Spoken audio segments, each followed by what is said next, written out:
¿Y qué si te dijera que el cerebro que tenés existe solo porque necesitas moverte? Que todo lo demás que hace tu cerebro, como pensar, soñar, imaginar, emocionarte con una canción, enamorarte perdidamente de alguien, poder crear cosas nuevas y modificar el mundo que te rodea, es simplemente un subproducto, un efecto colateral de un tejido que evolucionó para moverse. Para que puedas expresar tus sentimientos necesitas hablar y para eso necesitas usar músculos de tu cara, tu lengua, tus labios, tu faringe y tu tórax. Movimiento.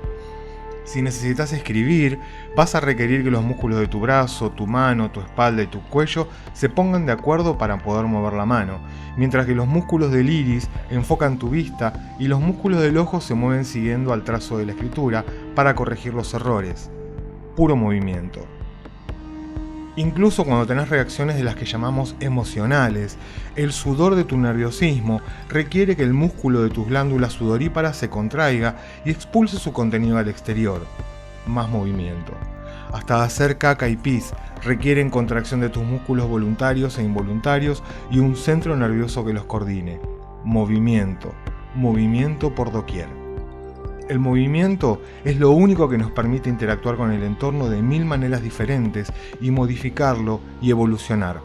Por eso, hoy vamos a dedicar un rato a entender cómo sucede todo esto.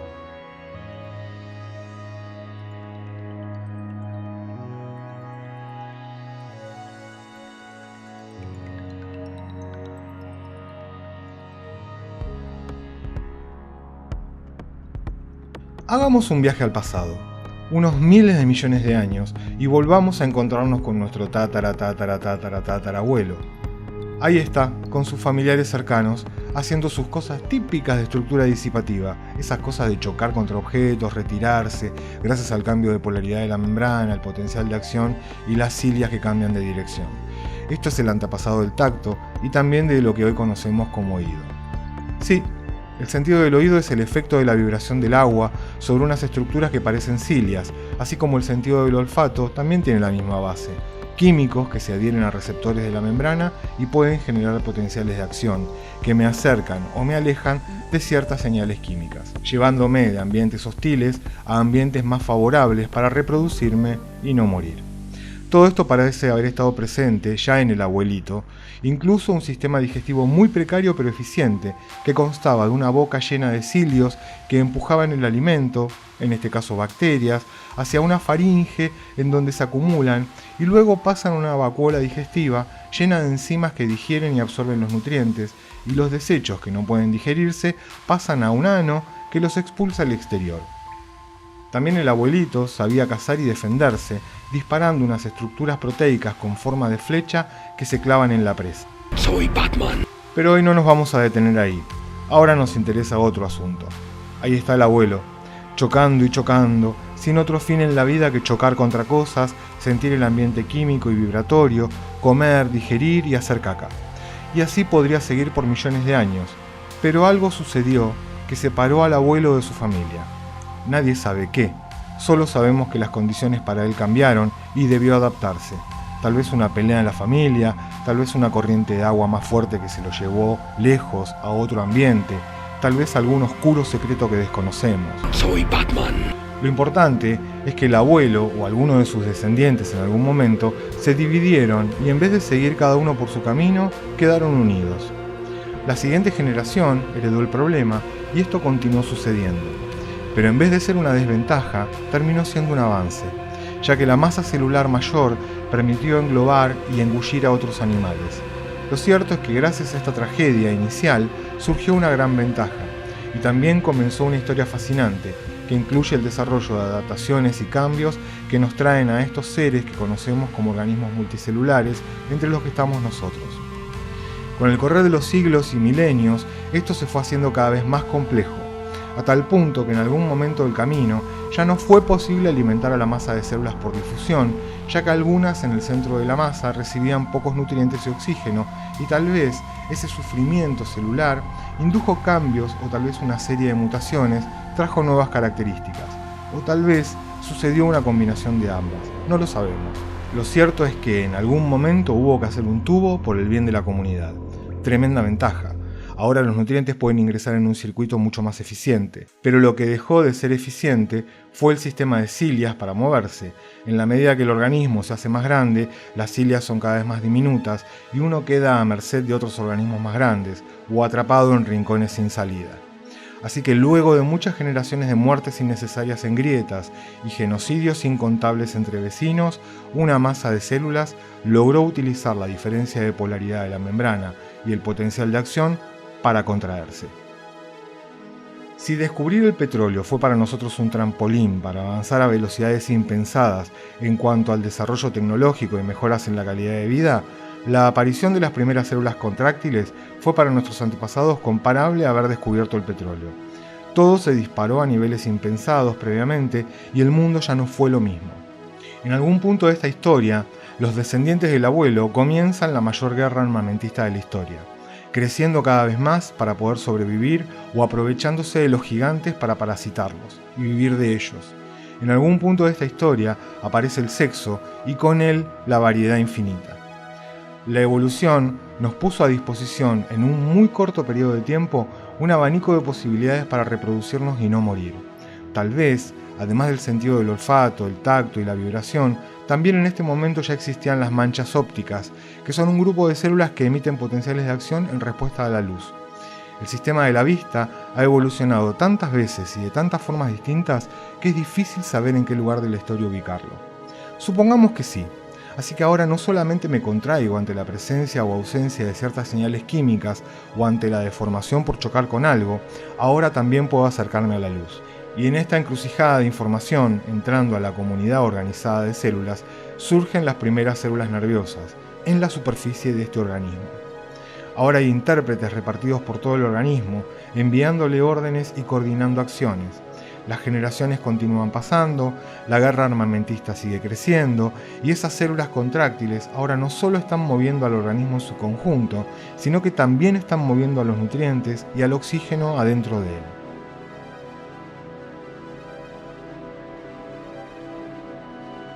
Con el paso del tiempo y a medida que las generaciones de descendientes son más y más voluminosos, esos intérpretes van dejando la superficie y se van adentrando en el cuerpo. Las células externas se van haciendo cada vez más rígidas e impermeables al agua, y las células nerviosas dejan entre ellas a sus vigías, que responden a la vibración, a la presión, a los químicos y a la luz, mientras ellas van agrupándose y formando redes de información, coordinando organismos cada vez más complejos, con esas células contráctiles repartidas por todo el cuerpo, permitiendo movimientos cada vez más variados. Ahora hay ganglios agrupando células nerviosas, aprendiendo de la experiencia, memorizando movimientos que han sido exitosos para comer, para huir o para atacar. La complejidad y la necesidad son las fuerzas que terminan construyendo máquinas de matar, con sistemas nerviosos centralizados y extensiones por todo el cuerpo que controlan, ya no solamente los movimientos, sino también otras actividades fisiológicas que mantienen a esa máquina funcionando sin demasiados cambios en su medio interno. Ahora las criaturas ya tienen cerebro, que procesan información muy variada y que toman decisiones cada vez más complejas, y un sistema periférico que lleva a cabo las funciones de enviar y recibir esa información y esas órdenes a todos los rincones del organismo. Esas órdenes que se envían en respuesta a la información recibida no es otra cosa que movimiento.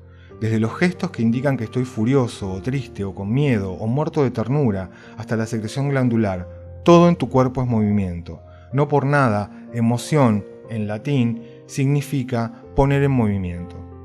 Y todo lo que hoy consideramos funciones superiores de nuestra especie como el arte, la ciencia, los sentimientos y otras cosas que nos hacen tan únicos en el reino animal, son solo un subproducto de esa masa de células que hace miles de millones de años descubrió cómo moverse.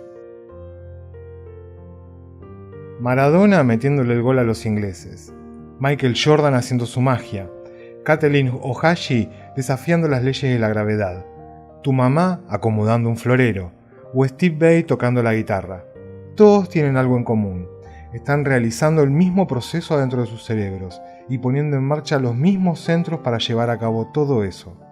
Todo comienza con una secuencia de órdenes, una modulación y finalmente la ejecución. Existen movimientos voluntarios e involuntarios.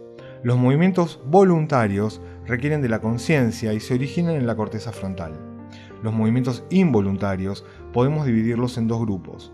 Los movimientos autónomos, como los latidos cardíacos, la contracción del músculo liso de las glándulas o de los vasos sanguíneos, la contracción del aparato digestivo, la contracción del iris de tus ojos, el pestañeo o incluso la contracción de los músculos de tu cara. También es involuntaria la contracción permanente de diferentes grupos musculares a lo largo de tu cuerpo para mantenerte de pie o sentado o acostado viendo Netflix. Otro tipo de movimiento involuntario lo constituyen los reflejos. Los movimientos involuntarios pueden ser originados en distintos sitios del sistema nervioso, dependiendo de qué tipo de movimiento estemos hablando. Esta división es simplemente conceptual, ya que muchos movimientos voluntarios incluyen cientos de movimientos involuntarios simultáneos y necesarios para su ejecución, así como los reflejos que pueden surgir durante la misma. Maradona no puede hacer esto sin correcciones musculares involuntarias y sin reflejos que respondan al entorno. Lo mismo que Jordan al acercarse al aro, o Steve Vai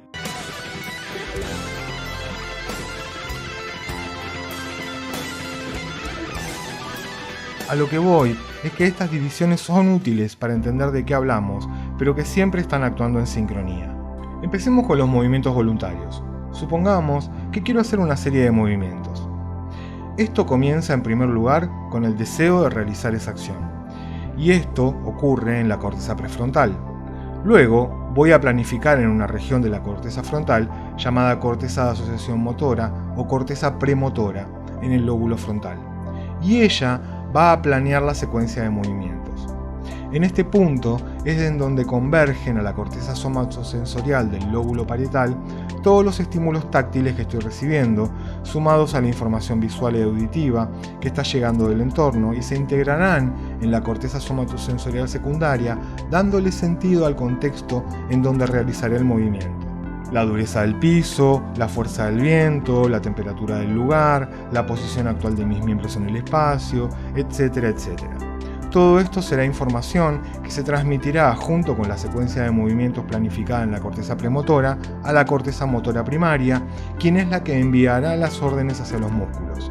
La orden del movimiento se origina en la motoneurona superior, que va a bajar hasta el tronco del encéfalo y junto con el resto del manojo de axones va a continuar hasta el bulbo raquídeo. Al llegar ahí, el 90% de esos axones se va a cruzar de lado, los de la derecha a la izquierda y viceversa. El otro 10% seguirá su dirección original y se cruzará más abajo, en la médula. Desde el bulbo saldrán axones a través de los nervios o pares craneales para controlar el movimiento de los ojos, la cara y el cuello, y el resto descenderá por la médula espinal hasta hacer sinapsis con la motoneurona inferior o motoneurona alfa, que irán a cada uno de los músculos y en la placa neuromuscular van a liberar acetilcolina con la consiguiente contracción. Esta motoneurona inferior puede inervar a varios músculos y esto se llama unidad motora, por lo que el potencial de acción de esa neurona hará que se contraigan todos los músculos que constituyen la unidad motora. Dependiendo de la complejidad del movimiento que sea llevado a cabo, habrá neuronas de unidades motoras controlando varias fibras musculares, como en el caso de los músculos del muslo, o neuronas constituyendo unidades motoras de pocas fibras musculares, como por ejemplo en la mano, donde la precisión del movimiento exige mayor división para controlar mejor ese movimiento. Será la médula espinal la encargada de enviar las órdenes para contraer a los músculos y también la de controlar qué músculos se contraen y cómo lo hacen. Así que la motoneurona superior va a hacer sinapsis en la sustancia gris de la médula con una o varias motoneuronas inferiores, ya que cuando se envía la orden de contraer un grupo muscular, también necesito que el grupo antagonista se relaje. Si esto no fuera así, no habría movimiento. En el músculo, hay fibras que contienen receptores propioceptivos, llamados husos musculares, que van a estar midiendo cuánto se contrae el músculo, y lo mismo van a hacer unos receptores en el tendón, los órganos tendinosos de Golgi, y van a informar a la médula de estas variables. Estas neuronas sensoriales van a viajar a la médula y van a hacer sinapsis con las propias neuronas motoras, sobre quienes van a generar una retroalimentación positiva, o a través de las llamadas interneuronas que se van a ocupar de la retroalimentación negativa, corrigiendo al instante variables como la fuerza de contracción y relajación de los músculos agonistas y antagonistas. Este circuito de corrección inmediata no es voluntario, por lo que constituye un reflejo que se denomina reflejo espinal. Si vemos este reflejo en términos dinámicos, supongamos que vamos caminando y pisamos una piedra. La aferencia táctil subirá desde la planta del pie a la médula, ingresará por los nervios espinales dorsales y en el asta posterior de la médula hará sinapsis con la segunda neurona somatosensorial que va al tálamo, y con otras, al menos 4 neuronas en la médula, las cuales irán: una a contactar a la motoneurona inferior que controla los músculos flexores de la pierna que está pisando la piedra, y los va a excitar para que se contraigan, mientras que otra inhibirá a través de una interneurona a los músculos extensores para que se relajen y de esta manera pueda elevar la pierna y no seguir pisando la piedra. Pero esto requiere que mi otra pierna se apoye firmemente en el piso para no caerme y dar un espectáculo en la calle, por lo que mi neurona somatosensorial excitará fibras que contacten a la neurona motora que controla los músculos extensores de la otra pierna y también excitará a la interneurona que se encarga de inhibir a los músculos flexores. De esta manera, una de las piernas va a quedar firmemente en el piso. Mientras tanto, la información llegará del tálamo a la corteza sensorial y yo comenzaré a gritar de dolor y a decir malas palabras, y simultáneamente, desde la corteza motora, bajará nueva información para modificar el movimiento y seguir caminando. Para que esto funcione correctamente, es necesario en nuestra especie que se den condiciones que en el resto de las especies prácticamente no son necesarias. En la mayoría de los vertebrados, la cría es capaz de caminar coordinadamente al poco tiempo de nacer, pero en nosotros eso no es posible. Vamos a tardar casi un año de nuestra vida en lograr esta proeza de coordinación motora. Y esto es por varias razones. Una de ellas es que nacemos con un cerebro sumamente inmaduro y la mayor parte de los axones que provienen de la corteza motora y se dirigen a la médula no están mielinizados. A los fines prácticos, los bebés no tienen conectada la médula con el encéfalo, ya que la señal de esos axones tan largos se pierde, y esta conexión se va a lograr solamente con el tiempo y paulatinamente. Esos axones van a ir mielinizándose en dirección céfalo-caudal, desde la cabeza hasta los pies, durante el transcurso de ese año, año y medio. Es por esta razón que los bebés van a lograr controlar las manos antes que las piernas y la marcha no se logrará antes de los 18 meses de vida. El otro punto importante es que al ser nuestros cerebros tan inmaduros, no poseemos un mapa definido acerca de las aferencias y eferencias. Es todo un gran lío ahí adentro al principio, y solo irá construyéndose a través de la experiencia, la exploración y el aprendizaje. Es necesaria la práctica y la repetición, sobre todo en el aprendizaje de ciertos movimientos complejos o que incluyen varias acciones. Y la proeza de estos chicos es pasar de seres indefensos y torpes a realizar esto.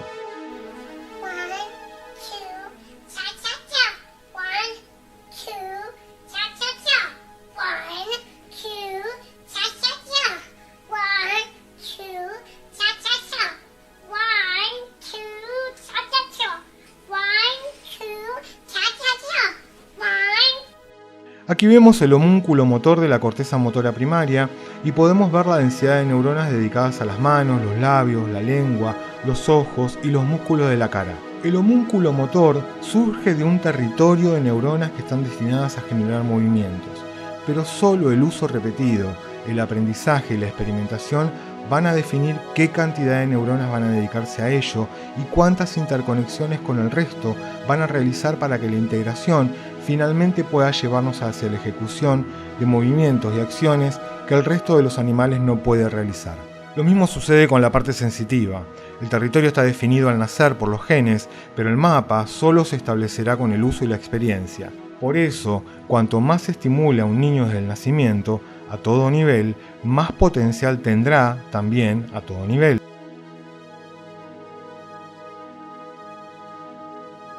Para terminar, vimos que una forma de movimientos involuntarios son los reflejos y que estos suceden en todo momento, superponiéndose a los movimientos voluntarios para corregir el fluir del moverse. También hay reflejos más arcaicos que tienen que ver con la supervivencia pura y dura. Los reflejos de retirada se disparan cuando recibimos señales de daño de los tejidos, como cuando nos quemamos al tocar la pava. En este tipo de reflejos no está involucrada la voluntad, ya que son los que constituyen la parte más fundamental de toda estructura disipativa, cuya meta es alejarse inmediatamente del displacer o del daño. Otro tipo de movimiento involuntario está dado por los latidos cardíacos, o los músculos de la respiración, o los movimientos peristálticos del tubo digestivo. Y también existen otro tipo de movimientos involuntarios, los que le cuentan al entorno cuál es nuestro estado interno. Las expresiones faciales de miedo, sorpresa, asco, ira o alegría, que se originan en estructuras cerebrales como la amígdala, por ejemplo, muchas veces son difíciles de ocultar, porque en su origen son involuntarias y requieren un esfuerzo de la conciencia para poder modificarlas. El enrojecimiento de la cara, producto de la vasodilatación ante circunstancias que nos excitan, o la dilatación de las pupilas, dada por las contracciones del músculo ciliar del iris, también ante circunstancias emocionales, son una manera de informar al entorno de nuestro estado. Son universales para cualquier miembro de nuestra especie, provenga de donde provenga, significan exactamente lo mismo y son inconfundibles. Esas expresiones pueden modificar y moldear al entorno, y eso también es movimiento. Así que espero haber sostenido mi punto inicial, de que nuestros cerebros existen pura y exclusivamente para el movimiento, pero ¿qué uso le dimos a eso? ¿Y cómo hemos transformado el mundo gracias a sus efectos colaterales? Es tema para otra charla en otro momento y en otro lugar. Mientras tanto, démosle un descanso a nuestras neuronas y nos vemos la próxima.